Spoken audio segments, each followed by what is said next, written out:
अस्सलामुअलैकुम, welcome back to my channel Sindhi Ralli Sindhi लिबास। क्या हाल चाल है? उम्मीद करती हूँ सब ठीक ठाक होंगे, खैर खैरियत से होंगे और मज़े में होंगे।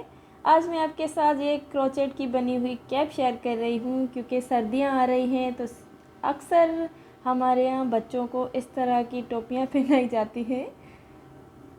तो ये कैप यानी टोपी हमने ख़ुद बनाई है क्रोचेट के साथ, तो सोचा आपके साथ शेयर करूं। 2 कलर्स पे हमने बनाई है और साथ ही हमने कुछ टासल्स भी लगाई हैं, थोड़ी बहुत डिज़ाइनिंग भी की है। होप वीडियो पसंद आएगी। चैनल पे न्यू है तो एक बार चैनल पे विज़िट ज़रूर कीजिएगा और चैनल को सब्सक्राइब ज़रूर कीजिएगा। साथ ही बेल आइकन की घंटी को दबाना ना भूलिएगा ताकि आपको नोटिफिकेशन टाइम पे मिलती रहे।